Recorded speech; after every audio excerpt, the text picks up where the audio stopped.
Di ako si Mon, ako si Boski. Gaya ni Mon, tamad ako pero lakwatsero. Tara, samahan niyo ako mag North Loop tayo. Kasama nga pala natin dito ang Honda ADB United PH. Nag solo ride muna kami ni Madam Jubel papuntang Wilcon, Cabanatuan para sa meetup ng mga taga Sambales, Tarlac, Pangasinan, Bulacan at NCR. Kunting pahinga, kwentuhan at pakikilala sa mga bago. Girap na ulit papuntang Maria Aurora. Nadaanan naman namin dito ang I Love Maria Aurora kaso madilim. Ganda sana dito kung maliwanag para kitang kita ang tanawin kung gaano kaganda. Dahil sumikat na ang araw, nag-stop over muna kami para mag-breakfast, mag-coffee muna at magpahinga. Dito na pala kami nag-breakfast sa Pepot's Witwitiw Kitchenette. Correct nyo na lang ako sa pronunciation ko, hahaha. Baka nagtataka kayo kung bakit Dominar ang dala ko at hindi ADB. Meron din naman kaming Honda ADB na taon lang na wala kaming makakasabay from Sambales. Kaya nag-Dominar na lang kami para mabilis. Okay lang naman sa grupo kahit anong klaseng motor ang dala mo. All welcome naman, majority lang na member talaga is naka-ADB. Napitikan pala tayo dito. Ginising ko si Madam Jubel para naman may good morning picture siya. Gear up na ulit, malayo na pero malayo pa. Di ko lang alam kung ako lang, pero ang sarap magmotor pag may jowa, charot. Ang sarap magmotor sa lugar na ganito, parang ang linis-linis ng hangin. Ang lamig-lamig parang relasyon nyo, charot ulit. Visor down para astig. Kahit makulimlim, kahit madilim, angas tignan. Gamit ko din tong visor pag mainit ang panahon o pawis na mukha ako. Protection din sa mata habang nagpapalamig na mukha. Iniisip ko, bilog nga ba ang mundo? Di bale, hindi yan ang topic natin ngayon.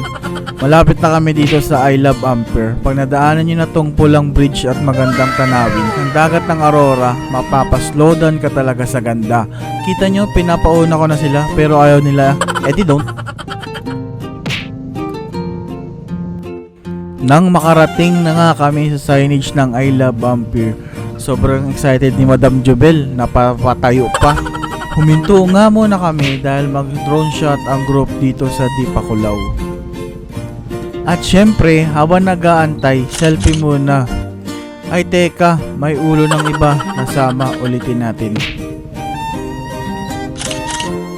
Yan, di nahalata.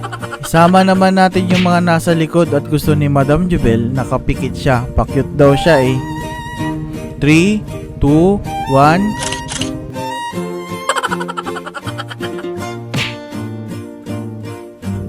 So ayun, nasobrahan sa picture, dadaan na pala ang drone. Biglang kaway tuloy. Si Madam Jubel naman, nakalagpas na yung drone, doon lang tumayo. Cute mo talaga baby. Running drone shot naman daw. Sabi ko kay Madam Jubel, tumayo na siya para kitang kita siya. Pero malayo pa pala, nangangawit ata at napaupo ulit. Ayan na, hindi lang kita kasi parang ibon lang yung drone. Parang gusto ko din ng drone ngayon 2024 ah. Hello baby, you there? Baka lang naman baby, kaway na. O diba? Parang ibon lang na dumaan yung drone. Habang nag-aantay, selfie daw ulit kami ni Madam Jubel. Baba daw siya ng motor at siya daw ang magpicture. Sabi ko, magubad ng gloves kasi baka hindi mo mapindot at mahirapan ka pa. Ayaw makinig, makulit talaga, pinilit, o diba? Ayaw mapindot, babae nga naman. Sinabihan ko kung ayaw mo mag-alis ng gloves, gamitin mo na lang yung volume button. Pwede yan. O, diba? Nadali mo. Ang fresh natin dito, pero walang tulog yan. Pero hindi pa tapos ang Madam Jubel nyo. Sa harap naman daw siya ng motor. Ayan, dumaan ulit tuloy ang drone. Late reaction na naman tayo doon. Di bali, selfie na lang tayo. 3, 2, 1, smile!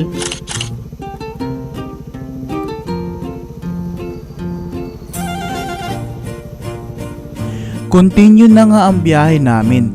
Grabe, ang ganda ng tanawin dito. Ang ganda ng daan. Nakakawala ng pagod. Konting banking to the left, to the right. Walang masyadong sasakyan pero takbong pogi lang tayo. Let's enjoy the view na lang muna.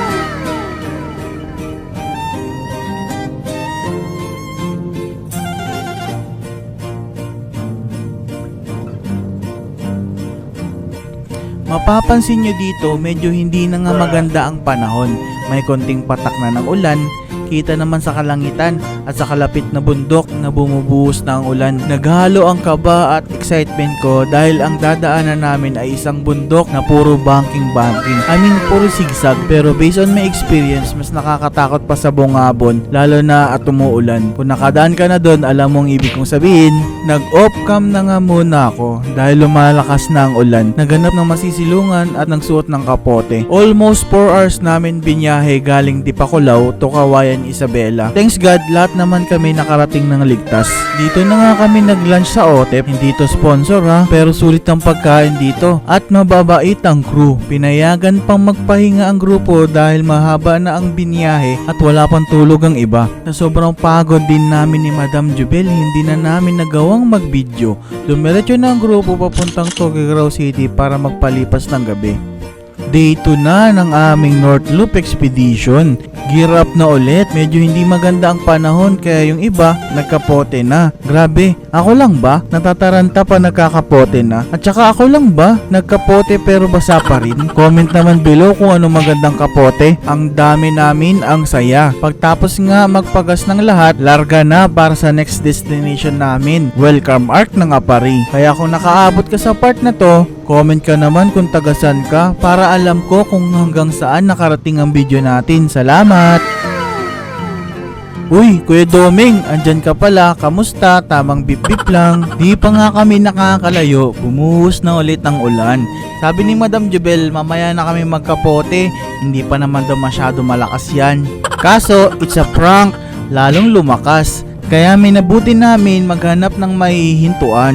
Hay nako, paglagpas namin sa bayan na yon, sobrang init naman. Hindi mo naman pwede ikip yung kapote, nakakasuffocate sa init. Kaya huminto na ulit kami, nagalis ng kapote, nagbukas ng camera para naman may kuha tayo ng daan.